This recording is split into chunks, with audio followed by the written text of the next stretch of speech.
और इस समय लगातार रिपोर्टिंग हमारी जारी है युद्ध क्षेत्र से। मैं मृदुल शर्मा और मेरे वरिष्ठ सहयोगी शवन मेरे साथ मौजूद हैं, हमारे कैमरामैन सुरेंद्र रावत भी हमारे साथ मौजूद हैं। और जो तबाही का मंजर इस वक्त हम देख रहे हैं वो वाकई बहुत भयावह है।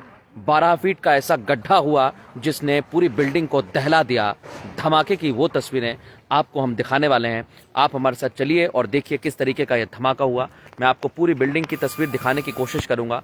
ये वही बिल्डिंग है, ये धमाका हुआ और जहां तक आप नजर दौड़ाएंगे वहां पर आपको तबाही का मंजर नजर आएगा। हम एक ऐसे मात्र चैनल हैं जो यहां पर पहुंचे हैं और ये बहुत कुछ तस्वीरें बताती हैं किस तरीके से यहाँ के हालात खराब हुए हैं। और ये धीरे धीरे कीव के पूरे बीचों बीच इलाके में तबाही होती जा रही है। रूस की सेना घुसने की कोशिश कर रही है और यहाँ तबाही का मंजर ऐसा है कि किसी को कुछ समझ नहीं आ रहा। मैं आपको आगे लगातार बढ़ता हुआ वो तस्वीर लगातार दिखाने की कोशिश करूंगा। मेरे दोनों सहयोगी इस वक्त मेरे साथ में हैं और ये तस्वीरें बताने के लिए काफ़ी हैं। ये आप देखिए, ये तस्वीरें बताने के लिए काफ़ी है। मैं कहूँगा शवन आप आगे जाइए और उस गड्ढे पर पहुंचिए। वो 12 फीट का गड्ढा अब मैं दर्शकों को दिखाने जा रहा हूं।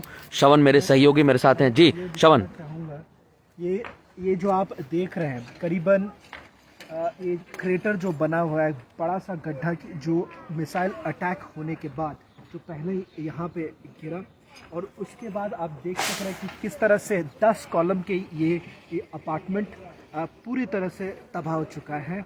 और ये भी कहना चाहूँगा सबसे कि किस तरह से लोग यहाँ पे अभी भी रह रहे थे। मेरे आंखों के सामने मैं जो देख पा रहा हूँ कि एक किचन है, रसोई घर है जहाँ पे अभी भी सामान पड़ा हुआ है और वहाँ पे लोग रह रहे थे। इससे साफ जाहिर हो जाता है कि जिस तरह से रूस सबको झूठ बोल रहा है, क्योंकि रूस का ये कहना था कि मिलिट्री ऑपरेशन सिर्फ डॉनबास के इलाका, डॉनबास वो इलाका है जो कई बहुत दूर है यहाँ से, और वो मिलिट्री एरिया जो बॉर्डर के इलाके में ये ऑपरेशन हो रहा है वो सरासर झूठ है।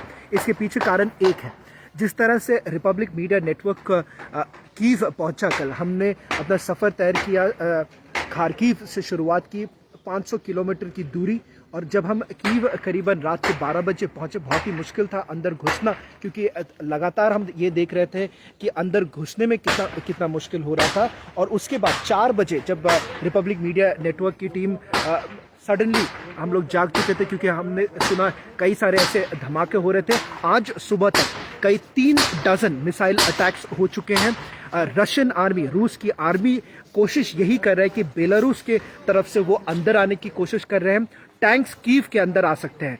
रिपब्लिक मीडिया नेटवर्क से एक जो सटीक खबर आपको मिल रही है, क्योंकि हम यूक्रेन के मिनिस्ट्री ऑफ डिफेंस से जो सीधे तौर से हमें जो खबर आ रही है, क्योंकि हमने उनको लिखा था कि हमें इंफॉर्मेशन दिया जाए ताकि हम सटीक तरीके से पूरे विश्व में सबको दिखा पाए कि आखिरकार यहाँ पे हो क्या रहा है। उनके मुताबिक लगातार कई ऐसे इलाके हैं जहाँ पे रूस की आर्मी घुस चुकी है, पर एक मुंह तोड़ जवाब दिया जा रहा है। टैंक्स को बर्बाद किया है यूक्रेन आर्मी ने, कई सारे से फाइटर जेट से अटैक, हेलीकॉप्टर्स। आज सुबह जब मृदुल आप बताना चाहेंगे, जब बिल्कुल आप लाइव कर रहे थे, जब आपने अटैक हेलीकॉप्टर्स देखे? बिल्कुल, मैं बताना चाहूँगा कि हमने आसमान में उड़ते हुए फाइटर जेट देखे हैं, और जो रात का वक्त था जब हम मौजूद थे एक ऐसे इलाके में जहां डर का माहौल भी था और हमें ये डर था कि कब कहां पर अटैक हो जाए। तो उसके बाद ये तस्वीर सामने आई थी। मैं फिर ये तस्वीर दिखाने की कोशिश करूंगा दर्शकों को, और ये तस्वीरें पूरी दुनिया को देखनी चाहिए। पूरा विश्व इस तस्वीर को देखे और भारत में जो लोग रह रहे हैं वो इस तस्वीर को देखकर ये सोचे कि आपके कई लोग यहाँ पर मौजूद हैं, कई लोग यूक्रेन में यहाँ पर मौजूद हैं। मैं रावत जी कुछ ऐसे तस्वीरें देखे, मैं ये हमारे सहयोगी हैं। एक चीज दिखाना चाहता हूँ कि देखिए किस तरह से बच्चे यहाँ पे, बच्चे इस इलाके में हैं, बिल्कुल, और किस तरह से लोग बाहर आ चुके हैं। ये एक प्लेग्राउंड है मृदुल, ये एक प्लेग्राउंड है जहाँ पे ये अटैक हुआ। क्या लोगों को ये नहीं लगता कि इस युद्ध से आखिरकार जिस सबसे ज्यादा किसी को अगर कष्ट होता होगा वो इन लोगों को, ये बच्चे के ये वाकई ये तस्वीर दिल को दहला देने वाली तस्वीरें है। ये बच्चे, छोटे छोटे बच्चे, इनको समझ नहीं है, लेकिन इनके पीछे जो मंजर है, अभी भी उनके मुस्कुराहट, उनके ये मुस्कुराहट ही है जो यूक्रेन को इस समय लगातार जो तमाम लोग हैं यूक्रेन के वो हिम्मत दे रहे हैं। इसी मुस्कुराहट के चलते वो इस पूरे भयावह मंजर को भूलना चाहते हैं। लेकिन ये तस्वीरें, मैं कहूँगा श्रवण आप आगे आइए मेरे साथ और हम एक आखिरी बार वो गड्ढा दिखाने की कोशिश करूंगा। मैं वही कहना चाह रहा हूँ कि रावत जी आप सामने आइए, दर्शकों से बताइए जो हमारे फेसबुक और सोशल मीडिया पे दर्शक हैं, क्योंकि आप लगातार कैमरा हर जगह हर एक तस्वीर दिखा रहे हैं। फाइटर जेट भी आपने देखा, टैंक आपने देखा, लेकिन इस तस्वीर को देखने के बाद क्या कहेंगे? यहाँ जब मैं आया यूक्रेन में तो यहाँ के लोग बहुत अच्छे हैं और लेकिन उनके साथ में इस तरह का जो हुआ है वो इससे बड़ा दुख होता है। लोगों के घरों को पूरी तरह बर्बाद कर दिया गया है और इतनी ठंड में और उनके पूरे आशियाने बर्बाद हो गए हैं। अभी भी लोग अंदर हैं। अभी लोग अंदर है और वो छोटी छोटी चीज़ों को अभी भी उठा रहे हैं, समेट रहे हैं, कुछ समेटने की कोशिश कर रहे हैं कि इसमें से कुछ हम इधर आइए थोड़ा दिखाना आप देख सकते हैं लोग अंदर घुस वो समेटने की कोशिश कर रहे हैं। तो इस तरह से बड़ा दुख होता है इसको देख के। बिल्कुल। और ये देखिए कुछ लोग जो यहाँ अपने सामान को समेट रहे हैं वो देखना बहुत ज़रूरी है आपके लिए। देखिए उनके नज़रों में मतलब आशा है अभी भी कि हम अभी इन ऐसे खंडर बना दिया जा गया जो उससे भी हम इस पूरी तबाही में वो क्या बचा लें, वो क्या अपने साथ ले जाएं, क्योंकि कुछ बचा नहीं है, सब कुछ तबाह हो गया है। इस धमाके के बाद सबका दिल दहल उठा और मैं एक एक तस्वीर कोशिश करूंगा दिखाने की। देखिए उस साइड देखिए एक शख्स अपने घर में किस तरीके से यहाँ कोशिश कर रहा है कि वो सामान को निकाले। एक ऊपर तस्वीर में दिखाने की कोशिश करूंगा। ये देखिए ये देखिए जैकेट आपको तस्वीरों में नजर आ रही होगी। इस जैकेट को देखकर आप सोचिए कि कोई उस समय अंदर था, लेकिन एकाएक ऐसा धमाका हुआ जिसने सब कुछ शांत कर दिया। किसी को कुछ समझ में नहीं आया, किसी को समझ नहीं आया कि वो आखिर करे क्या। अपने घर से इस सामान को फेंक रहे हैं, लेकिन इनकी उम्मीद अभी भी बाकी है श्रवण। इनकी उम्मीद जो है वो नहीं टूटी है, इनका आशियाना टूट गया है, ये उम्मीद नहीं टूटी है। ये लोग सो रहे थे, ये धमाका हुआ रात के सुबह के करीब 4 बजे करीब 4 से 5 के बीच में मैं इस धमाके की आवाज़ सुनकर मेरी नींद खुली और ये लोग भी सो रहे होंगे और अचानक इनको आशियाना पूरी तरह से उजाड़ दिया गया। इससे बहुत ही दुख हुआ। और मैं एक चीज़ ये कहना चाहूँगा हमारे दर्शकों को कि हम लोग इस पूरे टीम में कुछ और भी हम लोग वॉर्स कवर कर चुके, युद्ध कवर कर चुके। रावत जी खुद इराक जा चुके हैं, मैं खुद 2 महीने अफगानिस्तान में रह चुका हूँ और कहीं ना कहीं ये कहना बहुत ज़रूरी है कि एक तरह से जब 2 नेशन लड़ाई करते हैं उन्हें उनका एक मकसद कुछ अलग होता होगा, पर आखिरकार जो वहाँ के स्थानीय लोग हैं उनकी बातें कोई सुनता नहीं है और उनको जो तकलीफ़ें उठानी पड़ती हैं वो कोई सुनता नहीं है। आज अगर वेस्ट की बात करें, वेस्ट कहते हैं कि सैंक्शंस किया जाएगा, रूस को रोकने की कोशिश किया जाएगा। जो बाइडेन कहते हैं कि रूस के प्रेसिडेंट एक अग्रेसर है, पर वाक्यों से कुछ ज़्यादा किसी को कुछ होता नहीं है। आखिरकार ऐसे जो तस्वीरें आप जो देख रहे हैं कि युद्ध में आखिरकार यही बच्चे, ये देखिए ये बच्चे जो आज ये देख रहे हैं, इनके जीवन को उजाड़ने के पीछे कौन है? ये आखिरकार कौन इन बच्चों की खुशी को तहस नहस कर देते हैं? ये बच्चे की पूरे आने वाले कई सालों तक वो कभी ये तस्वीरें को नहीं भूल पाएंगे, क्योंकि कहीं ना कहीं आप ये देखिए कि किस तरह से एक रहस इलाके में जहाँ पे रेजिडेंशियल एरिया है, जहाँ पे लोग रह रहे थे, रूस की आर्मी के पास बहुत टेक्नोलॉजी है, उनको पता है ड्रोन के तहत या सैटेलाइट इमेजेस के तहत उनको पता है कि आखिरकार यहाँ पे कितने लोग रह रहे थे और आप देख सकते हैं कि आखिरकार ये बच्चे बिल्कुल ये 12 फीट का गड्ढा बताता है श्रवण। ये गड्ढा हम देख रहे हैं और इस गड्ढे में सभी अरमान जो हैं वो दफन होते नजर आ रहे हैं। इन बच्चों की खुशियाँ, इन परिवार वालों का पूरा जीवन इस पूरे धमाके में तबाह हो गया। ये देखिए आप, ये तस्वीरें दिल को दहला देंगी और ये पूरे विश्व भर में तस्वीरें देखनी चाहिए। मैं चाहूँगा कि जो भारत के लोग हैं जो हमें सुन रहे हैं वो इसको वहाँ तक पहुँचाएं कि इंसानियत जो है वो जिंदा रहे। इस तरीके के युद्ध से कुछ नहीं होने वाला। ये देखिए ये बच्चे, इनको कुछ नहीं पता है, लेकिन मैं चाहूंगा कि ये तस्वीर आगे तक पहुंचे और जो जिस तरीके से कहा जा रहा है कि रिहायशी इलाकों में लोगों को नुकसान नहीं पहुंचाया जा रहा है। हम कोशिश ये करेंगे। बहुत लोग ये बोलेंगे कि आखिरकार हम क्या दिखाने की, हमारा मकसद क्या है।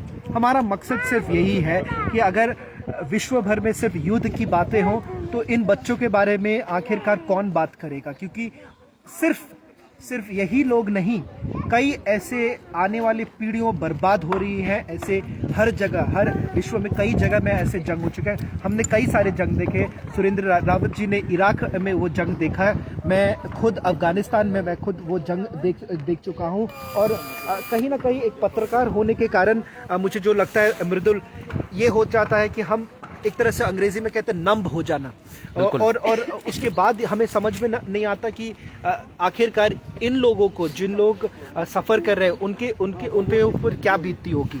आज हमने यही कोशिश की कि हमारे रिपोर्टिंग के अलावा आप सबसे, हमारे सब प्यारे दर्शकों से हम ये सीधे तरह से बात करें। इसके पीछे कोई कारण नहीं है, इसके पीछे कोई द्वेष नहीं है, और हम यही चाहेंगे कि आप ये बात को समझें, आप ये चीज़ को उठाएं, आप अपनी आवाज़ उठाएं, क्योंकि एक तरह से यूक्रेन के जितने लोगों से हम बात कर रहे हैं, हम ये कहना चाहेंगे कि बहुत ही प्यारे लोग हैं, ऐसे लोग हैं जो लगातार हमें मदद करें इस वक्त में, इस कठिन वक्त में भी वो किस तरह हमें खाना, हमें पिलाना, पानी पिलाना, या फिर अगर हमें ठंड लग रही है तो हमें ये बता देना कि आप यहाँ चले जाइए। ये बहुत सारी तस्वीरें हमने देखी। तो ये भी कहना चाहूंगा कि इस वक्त जब हम लोग रिपोर्टिंग कर रहे थे, एक महिला हमारे सामने आई, वो हमारे भाषा में बात नहीं कर पाई, पर हमें देखने के साथ साथ एक ही चीज़ वो बोल पाई अंग्रेजी में, वो बोली थैंक यू, और वो रोना शुरू कर दी थी। वाकई तो इसके पीछे मैं ये क्यों आपको कहना चाह रहा हूँ, मैं इसलिए आपको कह रहा हूँ क्योंकि कहीं ना कहीं जो ये यूक्रेन के जो लोग हैं, एक छोटी सी देश है, यूएस के टेक्सास की साइज की एक छोटी सी देश है, और इनकी बातें सुनने के लिए बहुत कम है। रूस की बातें सुनने के लिए कई लोग होंगे। रूस आखिरकार एक बहुत ही पावरफुल नेशन है, बिल्कुल, और कहीं ना कहीं बहुत सारे देशों के साथ डायरेक्ट लिंक रह चुका है उनका। इकोनॉमी, एक तरह से ट्रेड की बात करें या आप डिफेंस की बात करें, किस तरह से भारत एक तरह से भी रूस के ऊपर निर्भर है, क्योंकि हमारे पास जो S-400 की मिसाइल्स आती हैं वो रूस से आती है, या आप टैंक्स की बात करें वो रूस से आती है। तो कहीं ना कहीं जो बड़े देश हैं एक तरह से वो डिपेंडेंट हो जाती है। पर हमारी एक पत्रकार होने के कारण हमारा काम ये बनता है कि हम इन सभी लोगों की आवाज़ आप तक पहुंचाएं, और हमारी कोशिश ये रहा है कि हम आपके पास लेके आएं। बिल्कुल, ये हमारी जिम्मेदारी। और ऐसी क्योंकि इन तस्वीरों को देखने के बाद हम ये कह सकते हैं कि हम ना ही दिखाएं ऐसी तस्वीरें तो अच्छा है, लेकिन सब कुछ शांत हो जाए। जी रावत जी, आप कहिए, कुछ कहिए, कहना चाह रहे हैं। यहाँ के लोगों के मन में क्वेश्चन आता है कि इन्होंने क्या गलती की, क्योंकि ये तो इन्होंने अपनी सरकार चुनी और ये डेमोक्रेटिक वे में रह रहे हैं, लेकिन इन्होंने क्या गलती की, क्यों इनको इंटरनेशनल पॉलिटिक्स का निशाना बनाया जा रहा है। तो यही लगता है इन्हें, क्योंकि ये पॉलिटिक्स ऊपर बिग पावर्स के बीच की पॉलिटिक्स है, और इसमें जो आम सिटीजन है, एक साधारण सिटीजन, एक साधारण नागरिक जो है वो सफर कर रहा है, छोटे बच्चे सफर कर रहे हैं। बिल्कुल, अभी यहाँ से निकलना पड़ेगा, क्योंकि हमारी कोशिश ये है, और मैं ये रिक्वेस्ट करूँगा, एक बहुत ही छोटी सी रिक्वेस्ट है, हम्बल रिक्वेस्ट है, कि हम कोशिश यही कर रहे हैं दर्शकों की आपको वैसे तस्वीरें लाके दिखाएं जो और कोई ना दिखा पाए, पर आप हमारी हर रिपोर्ट को देखिए, अपने दोस्त, अपने परिवार वालों को भेजिए ताकि वो देखें। और इसके कारण ये नहीं है कि इससे हमारी वीडियोस आगे बढ़ेंगी, वो हमारा कारण नहीं है। हमारा कारण सिर्फ ये है कि भारत में या भारत के बाहर जितने लोग हैं, जितने भारतवासी हैं, वो देखें और आवाज़ उठाए कि आखिरकार ये युद्ध नहीं होना चाहिए। इंसानियत को लेकर बात करें, क्योंकि आज रूस में भी जो तस्वीरें हम देख रहे थे, सेंट पीटर्सबर्ग से जो तस्वीरें आते हैं, रूस के अंदर भी कई सारे ऐसे प्रोटेस्ट हो रहे हैं, क्योंकि वो चाह रहे हैं कि ये युद्ध ना हो। बिल्कुल, एंटी वॉर यानी जो युद्ध के खिलाफ हैं वो यहाँ पर सड़कों पर उतर आए। इन्हीं बातों को ध्यान में रखते हुए हम भी आपसे कह रहे हैं कि आप आगे आइए और इंसानियत के लिए आगे आइए। जी, और एक ऐलान भी ये करना चाहूँगा कि हम अभी ये कोशिश करेंगे कि हर जगह जहाँ हम पहुँचे वहाँ से आपके साथ डायरेक्ट बातचीत करेंगे, और आज रात हमारे साथ जुड़िए। हमसे बातचीत करिए, सवाल पूछिए। इस बिल्कुल वक्त हम सवाल नहीं ले बिल्कुल पाएंगे आपके जो लोग हैं, जो भारत में फंसे भारतीय लोग हैं जो यूक्रेन में फंसे हुए हैं, अगर वो आप फेसबुक के माध्यम से हमें बता सकें, अगर हमारे हम उनके ट्विटर लिंक्स में भी आप बिल्कुल जा सकते हैं। हमारे ट्विटर हम इस पूरे ट्विटर वीडियो में लिंक्स भी खुद से। टैग कर देंगे अपने ट्विटर अकाउंट्स, और अपनी आप फेसबुक पे भी हमें देख सकते हैं। अगर आपको जो भी मदद चाहिए हो आप हमें बेझिझक बता सकते हैं। हम कोशिश करेंगे कि आपके जो भी अपने हैं जो यहाँ पर फंसे हुए हैं उन तक की मदद पहुंचाएं। अभी के लिए मुझे लगता है मैं कि सिर्फ अपने पूरे टीम से ये माफी चाहूंगा कि आपके सवाल इस वक्त हम नहीं ले पा रहे, क्योंकि ये बाहर वाला इलाका है और बहुत समय यहाँ पे रहना ठीक नहीं रहेगा, क्योंकि हम चाहेंगे कि कुछ और इलाका जाओ। सो हम ये करेंगे कि आज रात को जब हम ऐसे इलाके पे पहुंचे जहाँ पे हम बैठ के आपके सवाल ले सके, हम कोशिश ये करेंगे कि पूरे दिन की बातचीत आपसे करें, कि ये बातचीत करके ही पता चलता है कि आखिरकार जो हम कर रहे हैं वो सही है या एक तरह से गलत है। आपकी राय जानना बहुत ही जरूरी है। आज रात वापस आपके साथ सिर्फ रिपब्लिक भारत में नहीं, अंग्रेजी चैनल के हमारे पेज पे, फेसबुक पेज पे, रिपब्लिक टीवी के पेज पर भी हम कुछ सवाल लेंगे आपसे। बिल्कुल आपकी जो भी समस्याएं वो आप हमें बता सकते हैं। तब तक आप हमें इजाजत दीजिए, और हम यही उम्मीद करते हैं कि जल्दी ही यहाँ पर शांति स्थापित होगी।